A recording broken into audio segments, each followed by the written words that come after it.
MCA നമ്മൾ ഗസയിൽ എന്ത് സംഭവിക്കുന്നു എന്നുള്ളത് കൂടി അറിയണം. രണ്ടാം ഘട്ട വെടിനിർത്തൽ നടപ്പിൽ വന്ന ഗസയിൽ കൂട്ടക്കുരുതി വീണ്ടും തുടരുകയാണ് ഇസ്രായേൽ. പിന്നീട് 24 മണിക്കൂറിനിടെ 13 പേർ കൊല്ലപ്പെട്ടിട്ടുണ്ട്. ഇതോടെ വെടിനിർത്തൽ വേളയിൽ കൊല്ലപ്പെട്ടവരുടെ എണ്ണം 463 ആയിരിക്കുകയാണ്. ഗസയിലേക്ക് സഹായ വിലക്ക് തുടരുന്നത് മാനുഷിക ദുരന്തം കൂടുതൽ വ്യാപകമാക്കുന്ന സാഹചര്യമുണ്ട്.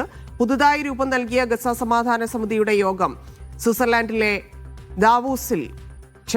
ദാവൂദിൽ അടുത്ത ദിവസം തന്നെ തന്റെ അധ്യക്ഷതയിൽ നടക്കുമെന്ന് US പ്രസിഡന്റ് ട്രംപ് പറഞ്ഞു. അധിനിവേശ വെസ്റ്റ് ബാങ്കിലെ ബത്ലഹേമിൽ ഇസ്രായേൽ ഹെലികോപ്റ്റർ തകർന്നു വീണു. MCA ആക്രമണം തുടരുകയാണ്. മരണസംഖ്യ കൂടിക്കൊണ്ടിരിക്കുന്നു. വെടിനിർത്തലിന് ശേഷമുള്ള ആ സംഖ്യ തന്നെ വലിയ ആശങ്കയുണ്ടാക്കുന്നതാണ്. രണ്ടാം ഘട്ടത്തിലേക്ക് കടന്നിട്ടും ഇസ്രായേൽ അടങ്ങുന്നില്ല. തീർച്ചയായിട്ടും. കാരണം പിന്നിട്ട് 24 മണിക്കൂറിനുള്ളിൽ 13 പേരാണ് കൊല്ലപ്പെട്ടത്. അതിൽ 2 കുട്ടികളും ഉൾപ്പെടുന്നുണ്ട്. ഏറ്റവും ക്രൂരമായിട്ടുള്ള ആക്രമണം നടന്നത് റഫയുടെ ഭാഗമായിട്ടുള്ള ദേറൽ ബലാഹിലാണ്.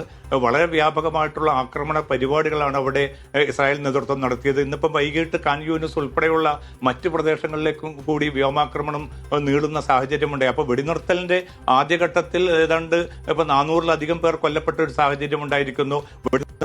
ഘട്ടമുണ്ടായി 48 മണിക്കൂറുകൾ തികയുന്നതിന് മുമ്പാണ് ഇപ്പോൾ 13 പേര് 24 മണിക്കൂറിനുള്ളിൽ തന്നെ കൊല്ലപ്പെടുന്ന ഒരു സാഹചര്യം ഉണ്ടായിരിക്കുന്നത്. അതൊരു ഭാഗത്ത്.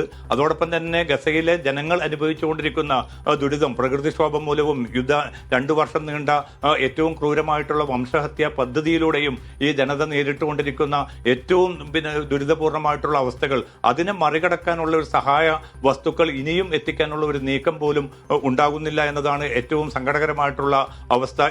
എത്രയും പെട്ടെന്ന് റഫ അതിർത്തി തുറക്കുകയും കൂടുതൽ ഭക്ഷ്യവസ്തുക്കളും മറ്റു ഉപകരണങ്ങളും സംവിധാനങ്ങളും ഗസയിലേക്ക് എത്തിക്കാനുള്ള ഒരു നീക്കം വേണമെന്ന് ലോകരാജ്യങ്ങളൊക്കെയും ഒരുമിച്ച് ആവശ്യപ്പെട്ടതാണ്. പക്ഷേ ഇപ്പോൾ പോലും ഈ രണ്ടാം ഘട്ടം ഔദ്യോഗികമായിട്ട് അമേരിക്ക പ്രഖ്യാപിച്ചുവെങ്കിൽ പോലും അത് പ്രയോഗതലത്തിൽ ഈ സഹായം ഗസ നിവാസികൾക്ക് നിഷേധിക്കപ്പെടുന്ന ഒരു സാഹചര്യമാണ് ഇപ്പോൾ പോലും തുടർന്നുകൊണ്ടിരിക്കുന്നത്. ധന്യ. അപ്പൊ തന്നെ ഈ രണ്ടാം ഘട്ടത്തിനെയും എങ്ങനെയാണ് നോക്കിക്കാണുന്നത് എന്നതുണ്ട്. കാരണം കഴിഞ്ഞ ദിവസം നടന്ന ചർച്ചകളെല്ലാം നമ്മൾ കണ്ടതാണ്. കരാർ ആദ്യഘട്ടത്തിൽ ലംഘിച്ചതാണ്. ഈ രണ്ടാം ഘട്ടം അത് ഹമാസിനെ ഇല്ലാതാക്കുക എന്നുള്ളതാണ് ഏറ്റവും പ്രധാനപ്പെട്ട കാര്യമായി പറയുന്നത്. മറ്റൊന്ന് മാനുഷിക സഹായം അങ്ങോട്ട് എത്തിക്കുക എന്നുള്ളതായിരുന്നു. റഫ അതിർത്തി തുറക്കുക എന്നുള്ള ഏറ്റവും പ്രധാനപ്പെട്ട കാര്യം, അതായത് ഏറ്റവും അടിയന്തരമായി ചെയ്യേണ്ട കാര്യത്തിൽ പോലും വീഴ്ച സംഭവിക്കുന്നു എന്നുള്ളതാണ്. ആ വിഷയങ്ങളിലൊക്കെ മധ്യസ്ഥ രാജ്യങ്ങൾ ഇനി എങ്ങനെയായിരിക്കും സംസാരം ചർച്ചയുണ്ടാവുക? ധന്യത്തിൽ ഇപ്പം ഹമാസും അതോടൊപ്പം തന്നെ പലസ്തീൻ കൂട്ടായ്മകളും വളരെ കൃത്യമായി തന്നെ മധ്യസ്ഥ രാജ്യങ്ങൾ ഇക്കാര്യം ഓർമ്മിപ്പിച്ചിട്ടുണ്ട്. കാരണം വെടിനിർത്തൽ എന്നത് തികച്ചും ഏകപക്ഷീയമായിട്ട് ഈ വെടിനിർത്തൽ ലംഘനം ഒരു രാജ്യം നടത്തിക്കൊണ്ടിരിക്കുകയും മറ്റു വിഭാഗം പൂർണ്ണമായിട്ടും ഈ വെടിനിർത്തൽ വ്യവസ്ഥകൾ പാലിക്കണമെന്ന് പറയുന്നതിലെ ഇരട്ടത്താപ്പും വൈരുദ്ധ്യവും ഇനിയും അംഗീകരിക്കാനാവില്ല എന്ന ഒരു കൃത്യമായിട്ടുള്ള മുന്നറിയിപ്പ് അവർ നൽകിയിരിക്കുന്നു. അവർ പ്രധാനമായിട്ടും മുന്നോട്ട് വെച്ചിരിക്കുന്നത് ഗസയിലെ ഭരണം കൈമാറാനുള്ള ഒരു സന്നദ്ധത തുടക്കം മുതൽ തന്നെ ഗസയിലെ ഹമാസ് നേതൃത്വം അറിയിച്ചിരുന്നു. അതിന്റെ ഭാഗമായിട്ടാണ് ഇപ്പോൾ 15-അംഗ സമാധാന സമിതിക്ക് രൂപം നൽകിയിരിക്കുന്നത്. അതിൽ സ്റ്റീവ് വിറ്റ്കോഫ്, അമേരിക്കയുടെ പശ്ചിമേഷ്യൻ ദൂതനുണ്ട്. അതോടൊപ്പം തന്നെ ജെറഡ് കുഷ്നർ എന്ന ട്രംപിന്റെ മരുമകനും വൈറ്റ് ഹൗസിന്റെ ഉപദേശകനുമുണ്ട്. മറ്റ് അംഗങ്ങളുടെ പേരുകൾ ഔദ്യോഗികമായി ഇനിയും പ്രഖ്യാപിച്ചിട്ടില്ല. ഈ സമിതിയുടെ ആദ്യ യോഗമാണ് ഇപ്പോൾ ദാവോസിൽ ട്രംപിന്റെ അധ്യക്ഷതയിൽ നടക്കാൻ പോകുന്നത്. ആ യോഗം ആയിരിക്കും തുടർ നീക്കങ്ങൾ, പുനർനിർമ്മാണം ഉൾപ്പെടെ ഗസയുടെ കാര്യത്തിൽ എന്ത് നിലപാട് സ്വീകരിക്കണമെന്ന് ആ യോഗമായിരിക്കും പ്രധാനമായിട്ടും ചർച്ച ചെയ്യുക. അതോടൊപ്പം തന്നെയാണ് ധന്യ സൂചിപ്പിച്ച ഹമാസിന്റെ നിരായുധീകരണം ഉൾപ്പെടെയുള്ള കാര്യങ്ങൾ.